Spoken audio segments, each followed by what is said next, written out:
Oh, late minute scratch, and Rich messes it up right away. Good evening, everybody, and welcome back to Horse Center. Julie couldn't make it today, so I am the substitute jockey today with our Swiss Army, the ever incomparable, super duper fragilistic Sean. And then tonight, do we have a special guest, aspiring announcer, race caller, Nathan Klein. Nathan, how are you tonight? I'm very excited to be a part of this. Oh. I've had fun talking to you guys before, but about time I finally hopped on. Yeah, indeed. So, well, talking is what you want to do, right? Pretty much, yeah. I never shut up. That's what some people have said. Well, I know that feeling sometimes too, and I think Sean sometimes knows that feeling as well when other people won't stop talking. Usually me. But in any case, you started with horses in, I think, around kindergarten. I read right in that article you put together for us. You started riding around kindergarten, then you started to fall in love with horse racing after watching some Breeders' Cup races with Grandma. So tell us a little bit about Grandma's love for horse racing and how that fell onto you, or they were just watching the Breeders' Cup that day. Well, I mean, she wasn't a religious racing fan, but back in like the golden age, the 1970s, she lived near Aqueduct, and she would take my mother there. So that was their first experience. They got the privilege of seeing horses like Forgo. My mom said she once saw Secretariat. I don't know which race though. And Ruffian, infamously. They still tell me about that one sometimes. But it wasn't something they periodically did. I don't know why she had the Breeders' Cup on. Maybe she thought it was something I'd like, which is my theory. But whatever the reason, she had the Breeders' Cup on that day, and she had me watch it. And that's love at first sight. So she knew you well, then, is what you're trying to say in a roundabout way. Yes, she knew me very well and has always been one of my original fans. Well, you're going to have a lot of fans pretty soon. You go to school right now at the University of Arizona. They have a specific course for the racetrack industry program. So here's your chance to pitch it. Maybe get a little bit of discount on tuition from Arizona. And for all the other kids that might be interested in going to that program, tell us all about it. If you want to work in horse racing, that's your ticket. Like the racetrack industry program is the easiest way to get connections and pave whatever path you want in the horse racing industry. Of course, my path was to be a race caller, but not everyone who goes to RTIP wants to do that. I believe the only other major announcer that came out of RTIP is Pete Aiello. He was a great one, though. That's definitely one thing to say about that. But not everyone who is an alum of RTIP was Pete Aiello. There was Todd Fletcher, Bob Baffert, and many others who formed any other type of racing profession that you can really think of. The point is that whatever you want in horse racing, they can accommodate you and set you up to get there. Now, they have graduate degrees for like broken down handicappers like Sean and I. I don't know that yet, but I could ask my director if he does have setups for that. All right, for sure. Well, one of the names that you mentioned there, I happened to meet him down in Gulfstream Park not too long ago, down in his executive suite up on like the third floor there at Gulfstream Park is Pete Aiello. He's a mentor of yours, right? So tell us a little bit about that relationship. Oh, absolutely. I will always sing the praises of Pete Aiello. Now, I had a few options, actually a lot of options for who I could pick to be my mentor for the racing symposium, which happens every December. Every student picks a mentor. I had quite a few choices. Even the legendary Dave Johnson, he offered his position to be a mentor. But I knew I had to pick Pete because he walked so I could run. He did this before, went to the exact same school, and achieved everything that I ever want out of horse racing. So I knew I had to learn from Pete. And that's why it was a pretty easy choice for him to be my mentor. And we had a mentor lunch, and he gave me a gift. His mentor before him had given him a saddle cloth. He didn't have it. So Pete had to give me something else, and he gave me jockey silks. But the best part was they actually fit my body. I'm small enough that I can actually fit in jockey silks. Yeah, real quick, I thought you were going to say he gave you Cam Newton, but I saw him in his office when I got there. No. How you doing tonight, Sean? Been a while since you and I have been together, brother. Yeah, absolutely. Always nice to be back like this, original. Nathan, so at what point did you decide I'm going to this school and I'm doing it for announcing? I think it was around sophomore year of high school because I didn't know that a horse racing college really existed. Before I wanted to go to some 2-year program that had to do with the University of Kentucky because it was the only horse racing school I had ever known in my life. And also my only knowledge of it was an ABC news story from 10 years ago. Not great, but I thought that was the best I was going to get. And then my mother, who is a financial aid for college students, so she knows quite a lot of people, one of her friends was like, hey, there's this place called RTIP, the Racetrack Industry Program. It broke the hearts of some of the people that had known me for years because it meant that I was going to be way further away. Kentucky versus Arizona is quite a different trek. But I knew right then and there I had to go. I visited both colleges just to be sure, but I knew immediately that Arizona was going to be where I was going to go. And for those that don't know, I know you just called Turf Paradise yesterday. What other tracks have you called at? Only one, but it's Rito Park. And it's not the biggest track in the world. It's a bull ring. But anyone who has worked at Rito has a very powerful sentiment towards it. Ask Pete himself. He might be calling at Gulfstream Park, for example, but he always has a special place for Rito. And then after Turf Paradise yesterday, I heard you're going to actually do full days at Turf Paradise in April? A couple? Yes. What I did yesterday was meant to be an audition for a possible fill-in role to fill in for Craig Braddock while he went and called steeplechases, ironically, very close to where I used to live. He'll call in South Carolina and even North Carolina, which is where I lived before this. So quite the irony there. But I'm staying in Arizona, and he has me slated for 2 days to call 2 full cards in his absence. What days are those? April 1st and April 15th so far is the plan. He's also gone on the 21st. He's going to like an April joke on you? I told him, I asked him if I could say, hey guys, it's me, Craig Braddock, April Fools. And he said, no. He said no. And I'll respect that. You want me to do it then? You could call me. I'll do it. No. I appreciate it, but no. So how did that go yesterday? Sean, like I said in the beginning, I talk too much. But go ahead, Sean. So how did you meet Craig? And we've had Craig on the show. He's another great guy and another great role model. Mm-hmm. Oh, this is a great story. So the reason why I ever got this was a real butterfly effect. It started in RTIP, there's an office and there's a lounge where you can just chill and watch horse races. Like there's a couch, there's frames of famous racehorses all over the walls now, and a TV to watch live racing. So I was just going in there to just do my regular lounge stuff, and someone else joined me, and I was a senior. You may know her as Kendra Storm or Haley Schiffer, depending on the name. And she thought it was a funny idea because I was practicing my race calls at Turf Paradise to film it and tweet about it and say, hey, look, he's practicing. Look at him go. But it actually caught enough traction for Turf Paradise's social media manager to say, hey, Craig's always looking for an announcer. And he gave me his email. So I was like, hey, Craig. And then we scheduled a day, and that was in November. And he, surprisingly enough, let me call one race in front of everyone, despite only knowing me for like 2 hours. But if I remember correctly, Sean, and smack me around if I'm wrong, but I do recall Craig saying that he was the social media coordinator down there at Turf Paradise. I mean, maybe so maybe he was introducing himself to you, so to bring you in. I guess that's actually something I did not think about, but that makes a lot of sense in hindsight. But yeah, he gave me one shot to guest call one race at Turf Paradise in November, and I've done way better since. But I'm really glad I did it then because you have to break your maiden at some point. So I was glad I got that one under my belt just in time to tell everyone at the racing symposium, I've called one race, and now I've called 11. Not a lot, but it's way better. I listened to your calls yesterday. You didn't sound nervous at all. And then I see your tweet that you took a picture and you said how nervous you were. How nervous were you, and how do you not sound nervous when you're nervous?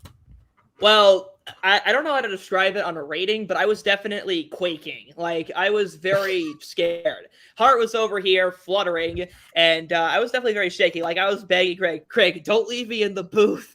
Please, I need support. he was like, oh, what can I do to help? He was like, emotional support. And but eventually he was like, all right, mate, it's now up to you, because the horses were loading into the gate. And right then and there, that's kind of where it all kind of clicks together, because you're live on television. What are you gonna do? Scramble? It's hard to describe, but one way that Haley and Pete described it is that they say I went on autopilot. Mm-hmm. Well, I also noticed yesterday, if you did screw up, the greats always, as soon as you screwed up, you picked right back up. You didn't even pay attention to it. You just picked it right back up, and no one even really noticed it. So you're a natural already.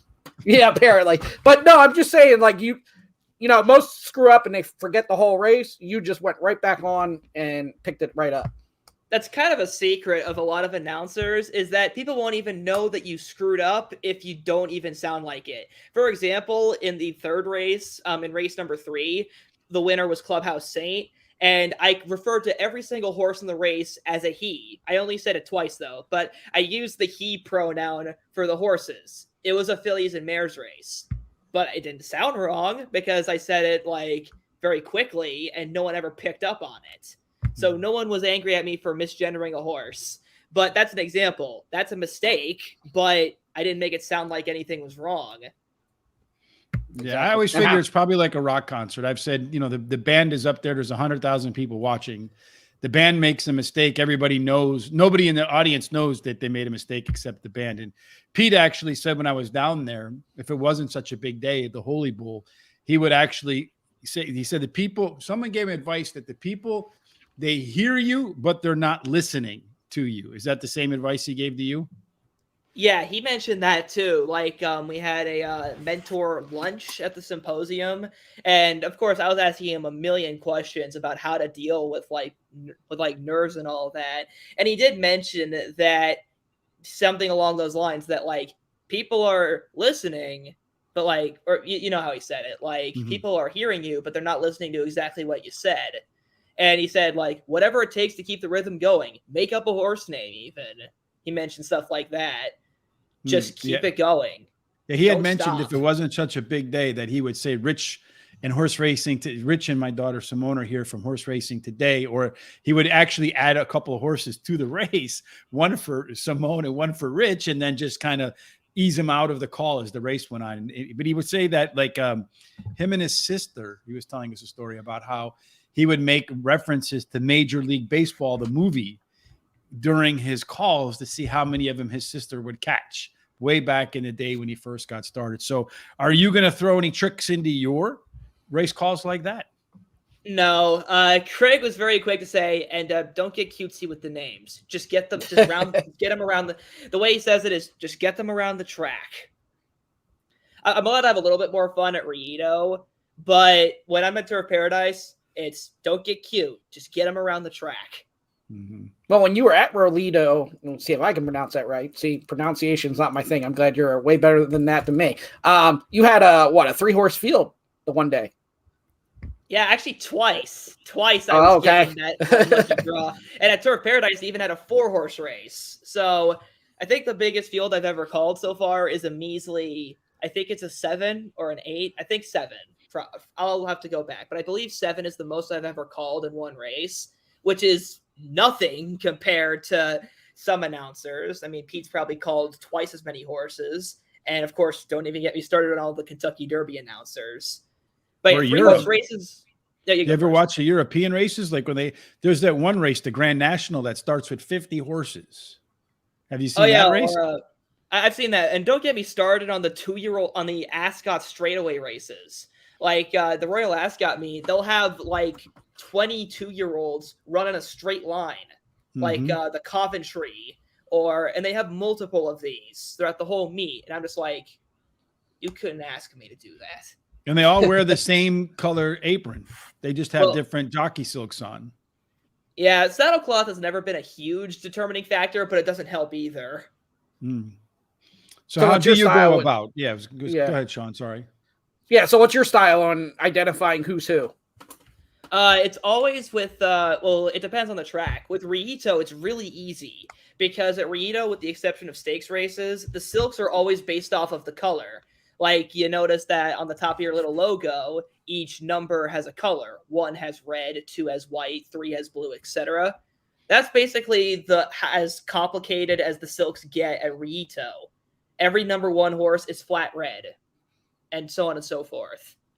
And so it's really easy there. But with Turf Paradise, that was a new challenge because they do unique silks for all races. Now, sometimes I get lucky and I get a solid white one, but then there are other times where I would get like, I think for the 4-horse race, 3 horses out of the 4 had blue silks with slight and blue blinkers too. So it was just a blue fest with 1 red one.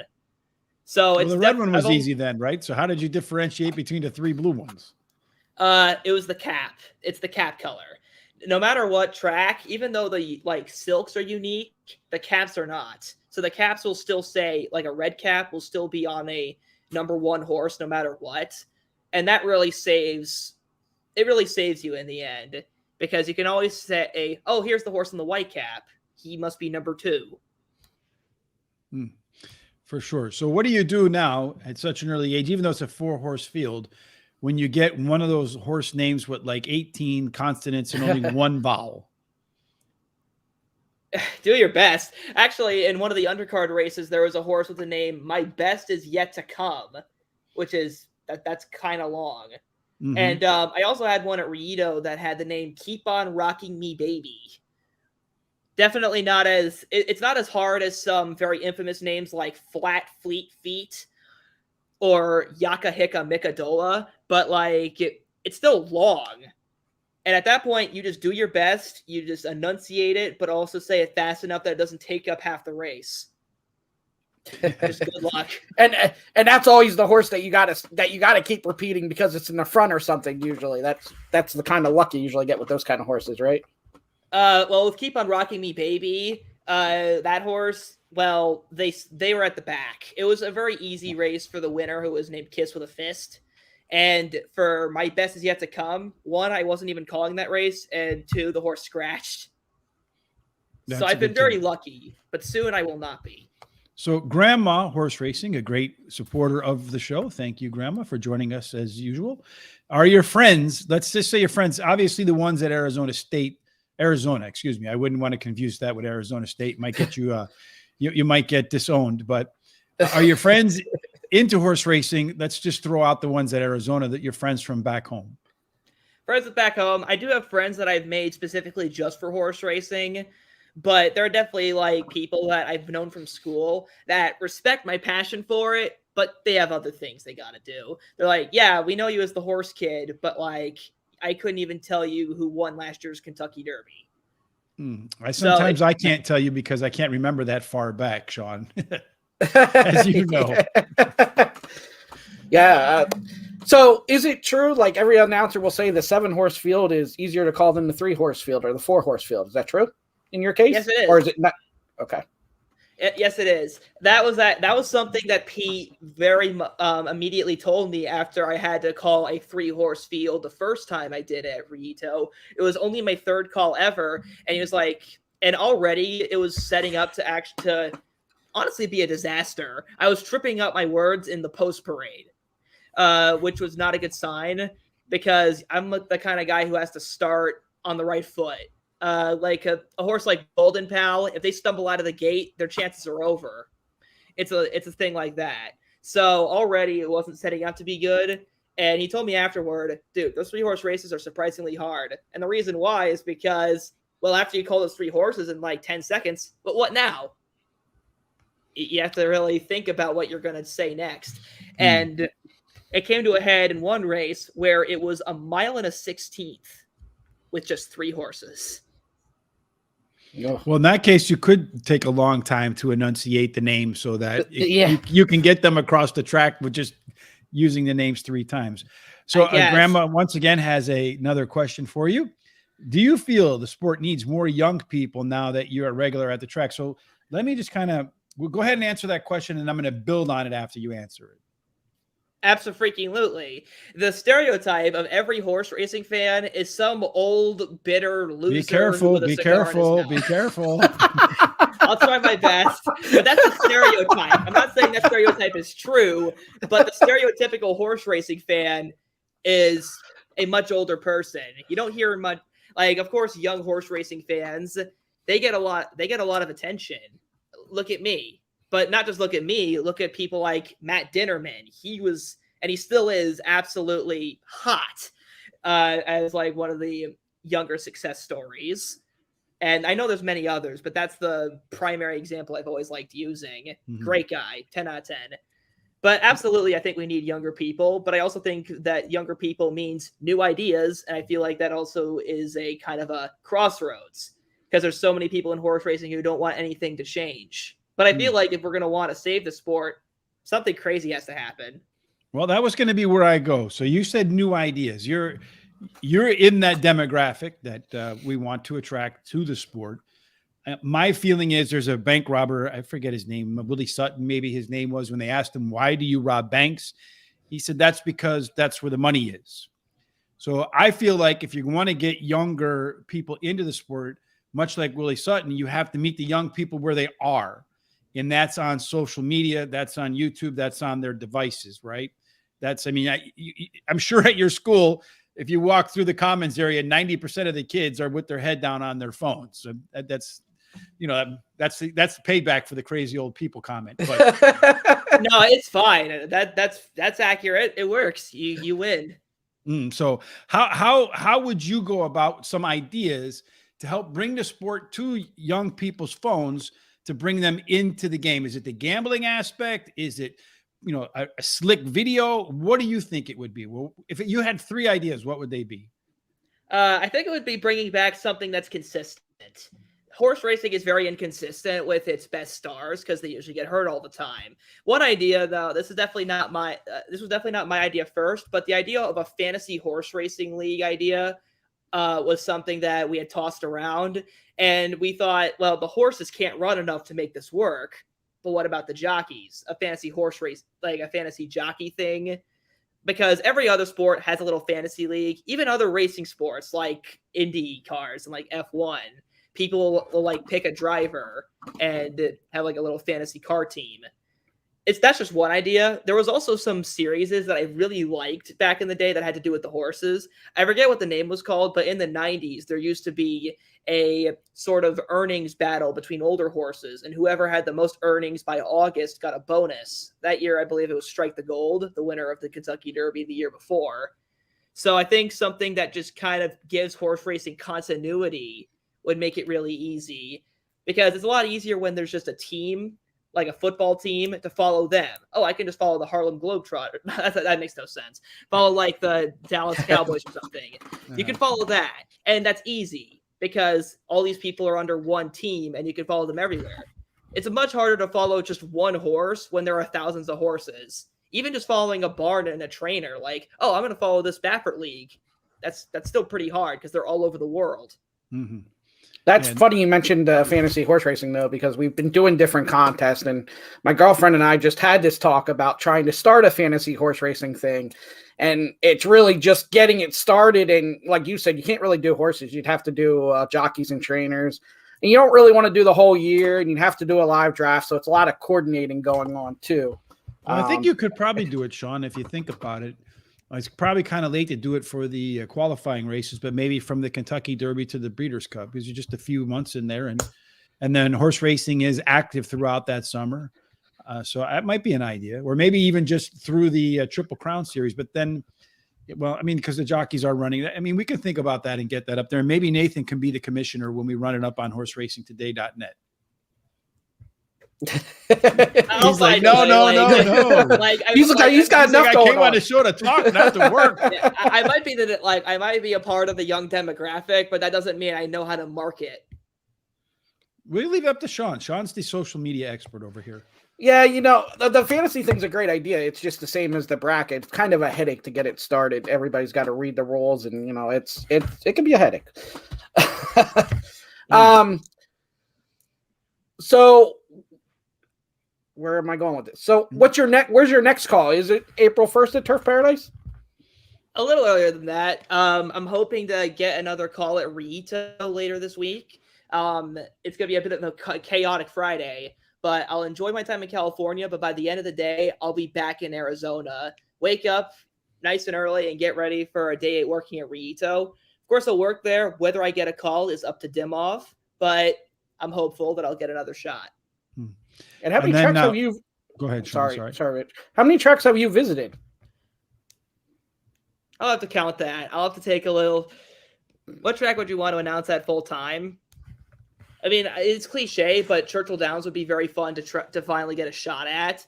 But at the same time, it's really hard for me to just pick one track, more because I'm not here to steal anyone's jobs. Like, that's one thing I've been instilled in. You don't go after someone's position. So it's a lot of just.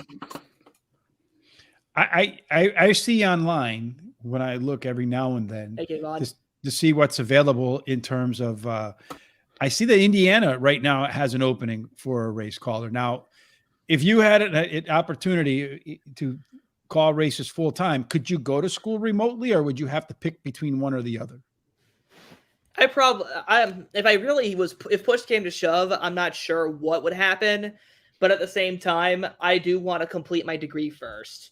Like, I do want to, like, it's going to be kind of hard to, like, turn down offers and be like, sorry, guys, I still have a math midterm exam to do instead of, like, calling horse races. But I feel like it'll be much more important in the long run because I'll definitely still have opportunities to call horse races after I graduate, even if I have to pass up a few short term. But if I go for the horse racing angle and just drop out or do something else to compromise my learning, that might really hurt me in the long run. Actually, I got a very hilarious Twitter DM today saying, drop out of school. If this is what you want, you should already be set up. And I was just like, and I even told my mom about it, and she was like, don't scare me like that. Well, I also want to piggyback off what you said about not taking anybody's jobs and what you just did there too with the maturity. There's been a lot of comments and people trying to use your platform with the whole thing at parks and stuff like that. And you have handled that with class and the right way. Because unfortunately people, of course, got to bring the negative with the positive as well. Yeah, that's the one drawback with all of the comments that have come in. There's been a lot of lovely comments saying that I'm a delightful young man with a real clear passion for race calling, which is true. But a lot of people also feel the need to say, get this guy over at Parks. If Vic Stoffer doesn't come back, drag him over to Oaklawn. Get him into Parks already and get rid of Jess. No, I'm not here for that. Right now, I have to worry about ELA 102. And math will. Okay, so all of us that haven't been in school for a while, ELA 102 is what?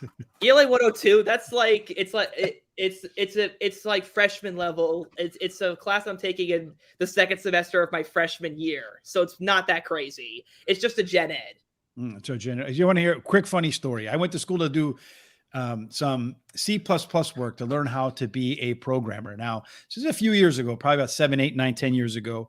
And I went to school, and I hadn't been to school in a long, long time. It's the first day of class, and the teacher's like, or the professor, the prof, he's like, all right, everybody turned in their homework. And I'm sitting there, the old, the crazy old guy who likes horse racing, like you mentioned. And I'm looking around, and I'm like, I haven't seen anybody turn in their homework yet. So I raised my hand, and it's a class full of younger people about your age now, but many years ago. And I'm like, I didn't see anybody turn in their homework. Did I miss something? The whole classroom started laughing. They're like, we turn that in online now. That was the funniest thing. I was like, yes, ouch. Date the old man real quick. Yeah, but like to rail back to like what I was trying to try and finish it off. I appreciate all the compliments, but to bring down other people who are already established, like Jess Paquette, it's just ugly and not what I desire. I had the pleasure of meeting her at the Racing Symposium where I got to meet Pete, where I got to see Dave Johnson, Tom Durkin, Michael Rona, tons of great announcers and great people. Very nice person. And I'm not here to put down anybody. This racing job, it's been a real thrill ride, but if it's at somebody else's expense, don't even bother commenting on my page. I'm not here for it. Very strong, appreciated words right there for sure. So Terry, of course, says that you have to come out to Golden Gate. Wouldn't it be a show without Terry saying you have to come out to Golden Gate? We do have some connection with Matt Ditterman. In fact, he was the first guest ever on our original podcast when we used to do it by some crazy phone app. It was Rich by himself. Yeah, all by myself. Yes, way back in the day. Then I didn't have to shut up. But we can maybe reach out to Matt and see. Have you met him yet or no? That's a fun story. I've not met him physically, but I've had a few fun talks with him. I joined a Twitter space with him and had some fun talking to him, although I didn't have as much time to really capitalize on the moment because I had to Uber to the track because my car's battery was dead. So my head was kind of in 5 different places, which really stunk because I had never talked to him like one-to-one like that before. But I got his number at the start of my freshman year before I'd ever called a single horse race, and he thought I was just as excitable, and he had liked me just the same before I ever called a race. So, perfect. Because he knew what it was like to be in my position, because he was once the young aspiring announcer who, and honestly, he's the most dedicated of, like, I always hear stories about Matt Dinnerman and just all his crazy prep work. So he knew what it was like to work I can't say that word, but you know what I mean. You can. This is it's after 7 o'clock. You can say that word. Not in California. Unless your mother's watching, then you can't say those words. Yeah, whatever. You get what I mean. He worked his ass off, and what happened was he got his role, and everyone likes to talk about it. Vic Stauffer anecdoted about the dedication Matt had, so you know what it was like. So he treated me just the same, and I guess kind of assumed that I would eventually make it. Mm-hmm.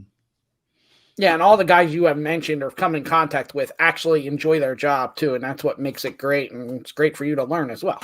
Why else would you do this if you hated it? You can't be a horse racing announcer and not like what you do.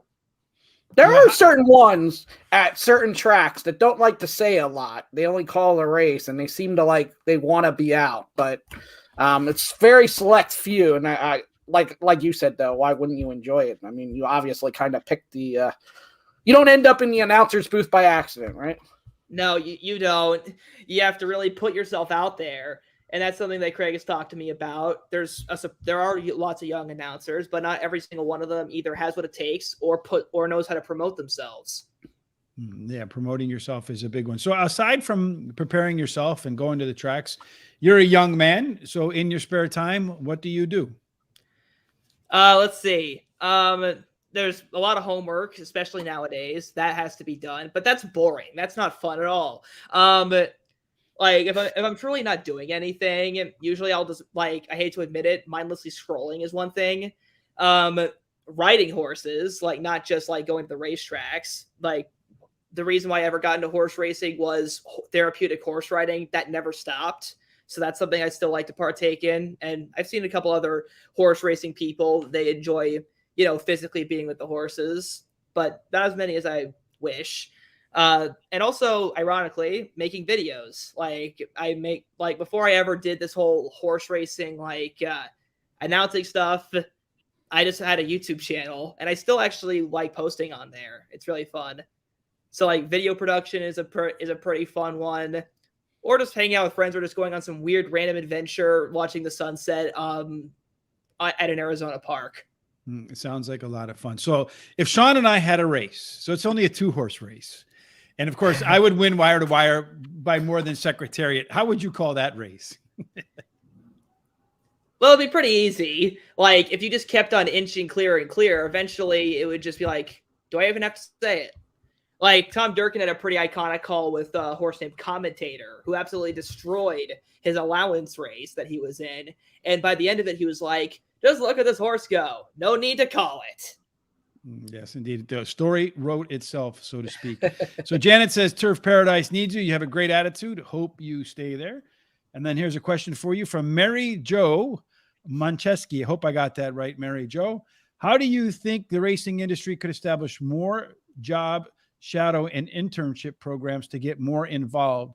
Should that be up to the tracks, college programs, industry professionals, maybe a combination of the three? What would be, let's just throw it to you. What would be the easiest for you?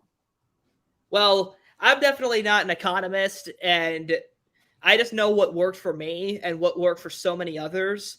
And that was working at a place like Rito. Now, it's a lot harder to do that nowadays because smaller tracks can't sustain themselves. Like it's kind of like a very slow extinction. Only the biggest tracks are guaranteed to stay afloat, and every year we seem to lose tracks. What sucks about that is that smaller tracks are a great opportunity for you to screw up before you get to the big leagues.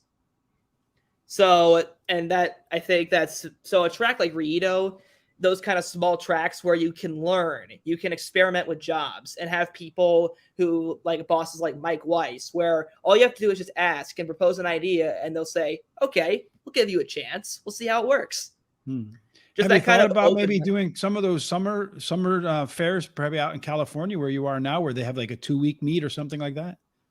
Oh yeah, fairs too. Those would be great. Like Rito, I wouldn't call it a fair, but like similar idea. A small humble meet next to a supermarket.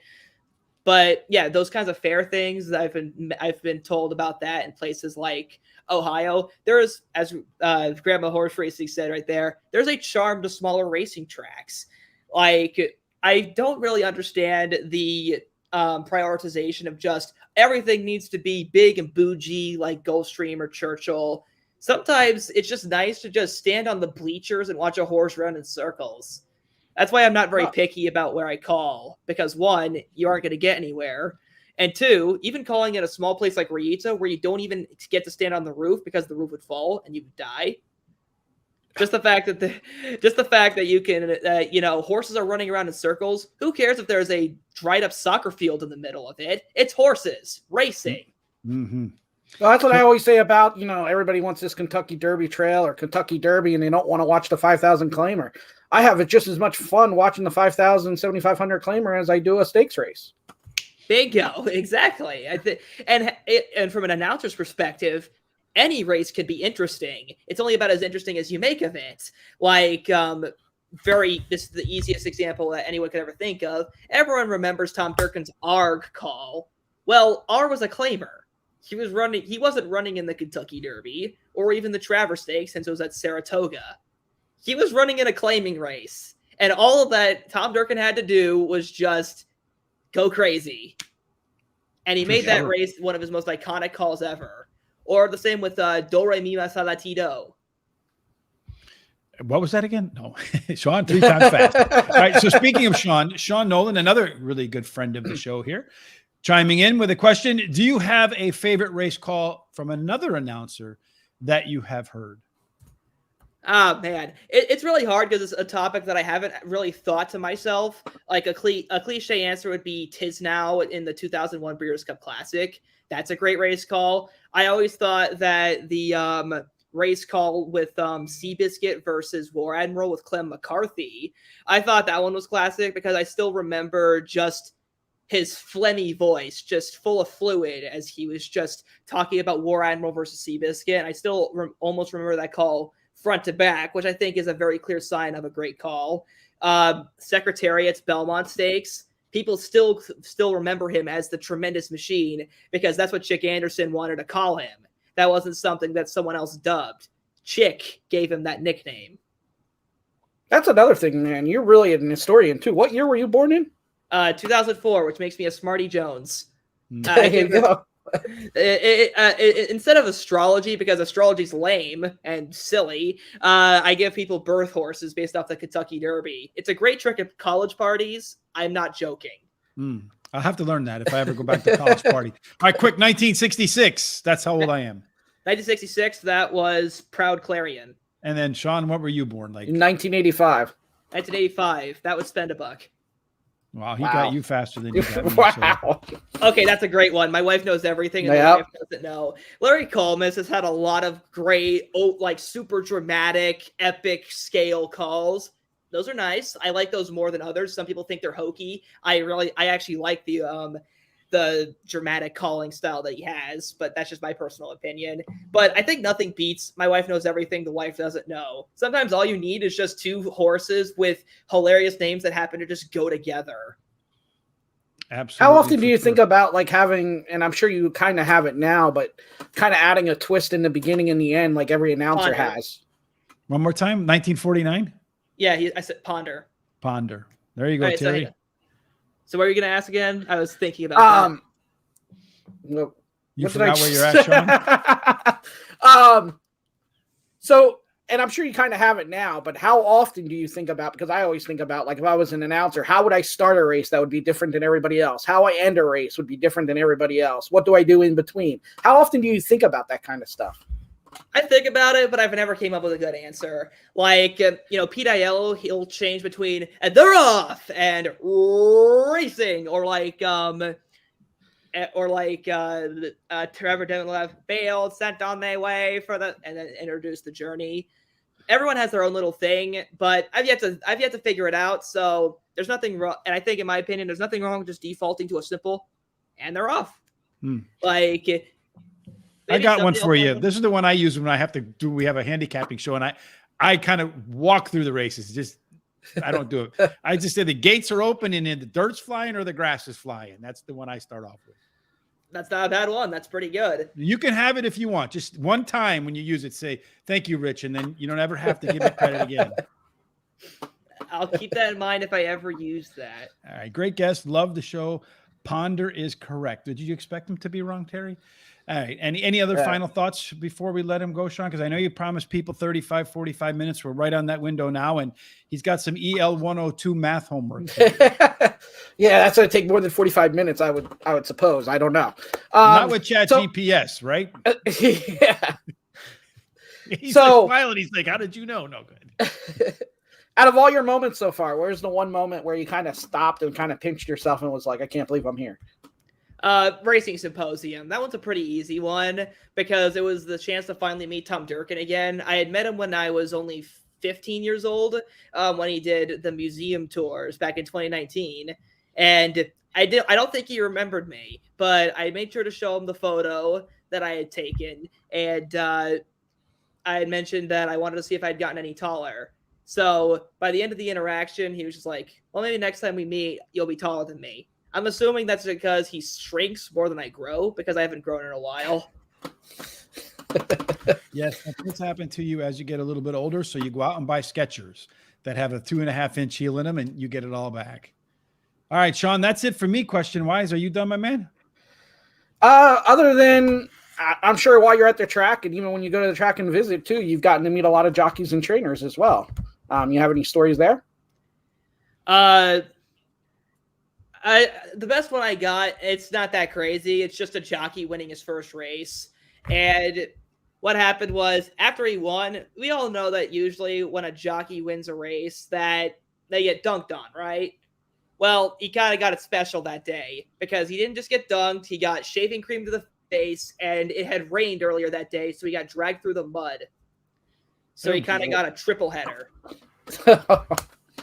Remind me not to win my first race there. Well, we wish you nothing but good luck, Nathan, and we expect the people will literally hear from you a lot in the future. We're looking forward to that. And certainly, we're looking forward to you not being a stranger on the show. And we wish you nothing but luck. Ain't that right, Sean?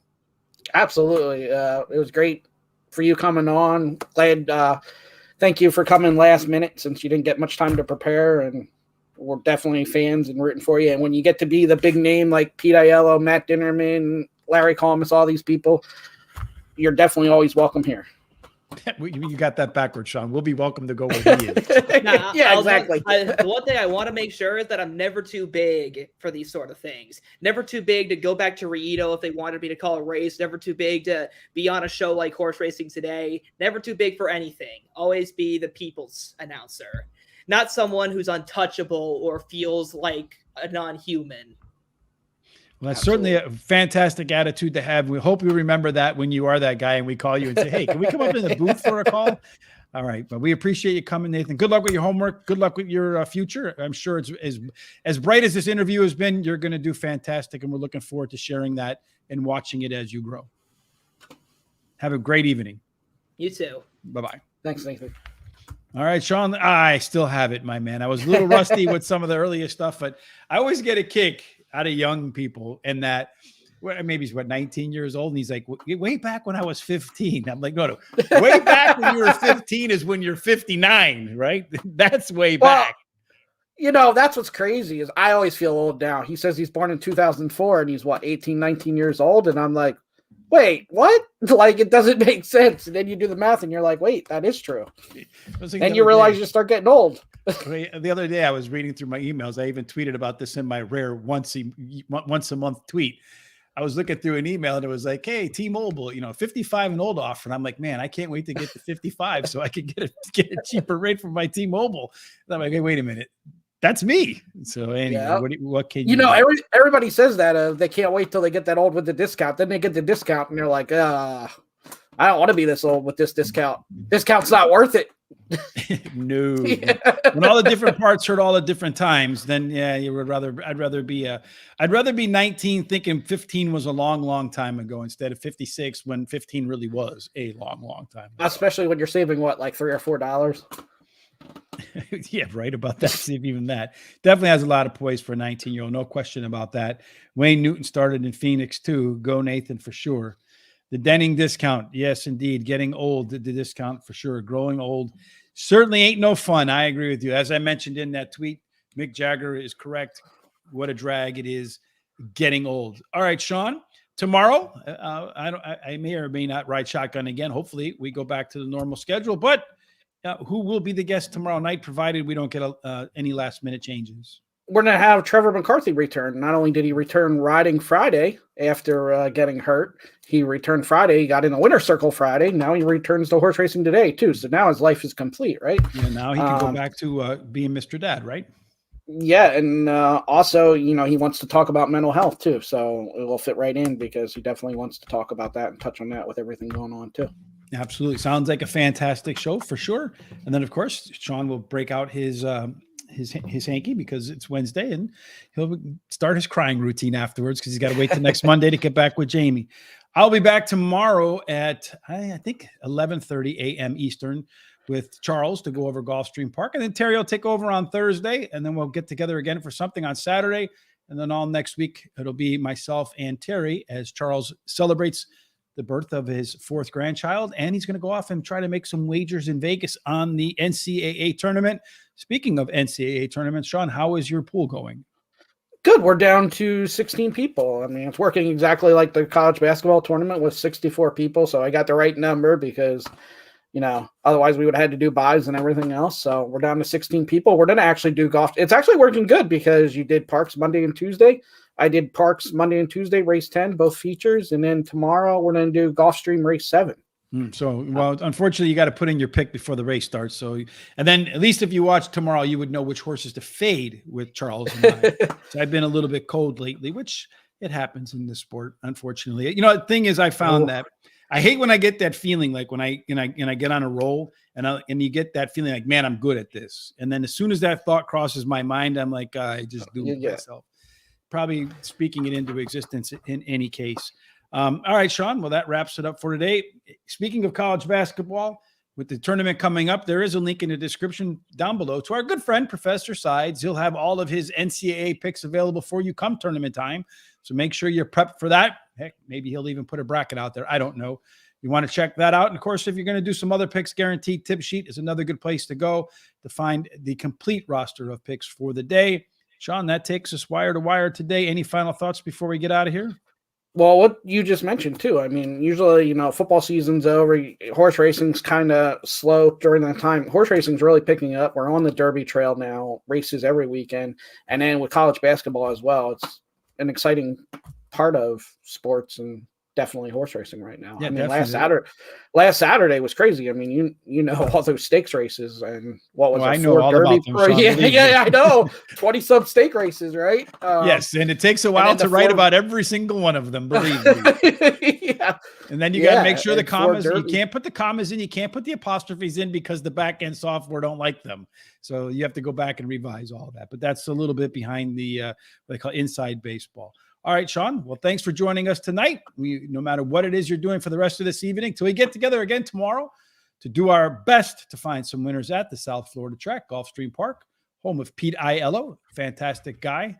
We hope that your day, your night, and everything you do ends up in the winner circle. Absolutely. Thanks for joining us. Look forward to next time.